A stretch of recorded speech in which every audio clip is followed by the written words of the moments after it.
So we've created calculations in two different spots within our Excel document. We've created calculations inside of the pivot table. We did an average of the freight, and we did the exact same thing inside of our data model through the Power Pivot tool. Now, one of the benefits of creating calculations such as the average freight or the count of ship via inside of the data model is we can now create KPIs or key performance indicators based on those calculations.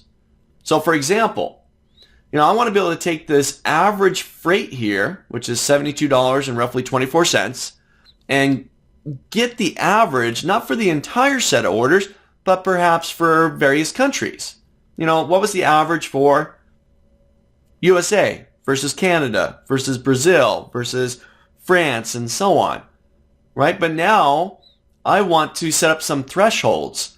And I want to say if we've got more than $60 that are going out to any one country as an average freight, then we're doing something wrong. That should get a low mark. Right? If we're below $15 or below going out average to any country, then we're doing really well. Right? We want the lower freight. This will reward our customers. Right? So we're going to set up a KPI that holds some thresholds, a high value, a low value, and get back some indicators, some little graphical indicators letting us know how well that average freight for that country is performing within our thresholds. So take a look. This is how you create KPIs, key performance indicators, within your Excel data models through the Power Pivot tool. So first step, you've got to have the calculation. So I've already created the average freight, $72 and roughly 24 cents. I'm going to right click on that new calculation, and one of my right click options here is to create a KPI. I'll give that a click. This is going to open up my interface to be able to set up the actual KPI. This is essentially where you're going to set up those thresholds, right? What's your maximum value? What's your minimum value? What's your goal essentially? Where are you trying to get to? Okay, and your bottom value, right, where you don't really want to be. So you've got two ways to be able to define the target. This is where we want to be.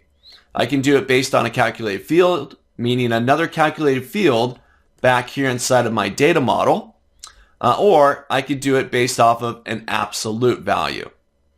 Now, the only other calculated field that I have here is the distinct count of ship via methods. So I'm not going to use that.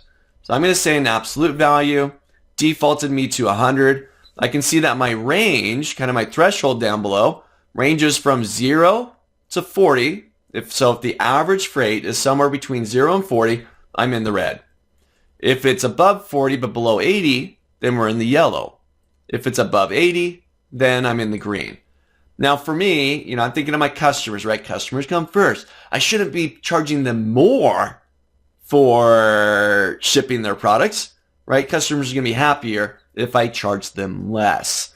So really, I want this to go the other way around.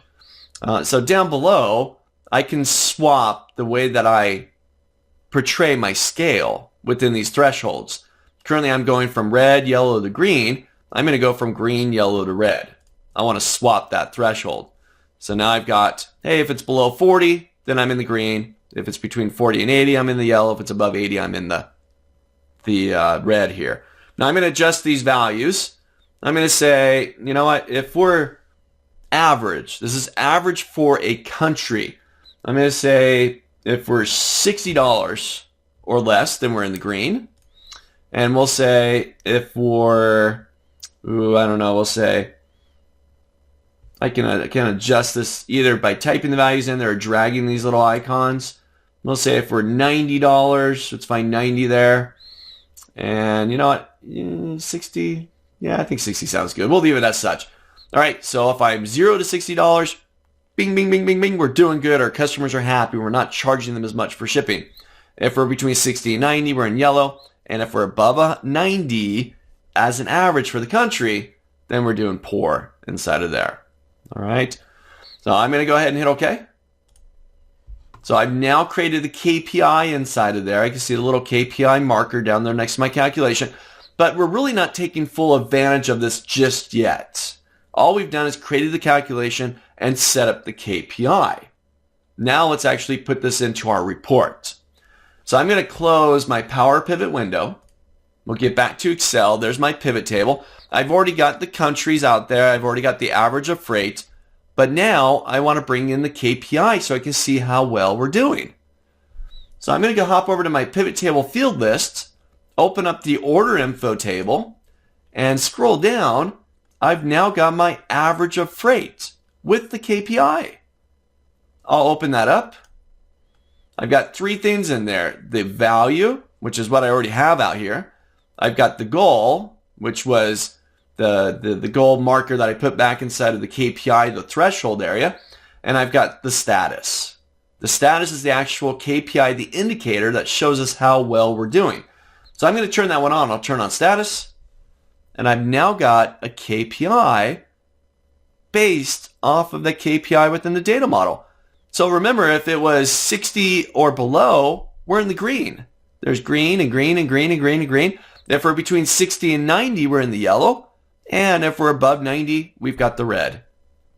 A key performance indicator based on a calculation within our data model. And because of the way that we are displaying it here, we're getting KPIs based on the average freight for each country. Try this out. Jump back into your data model, create the calculation, average freight if you don't have it already, right-click on it, and create a KPI. You decide on the numbers. I felt these were good because we don't really have a huge scale inside of here.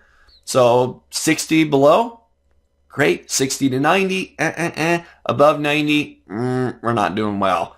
So try this out. Set up your KPI within your data model and then incorporate it into your pivot table.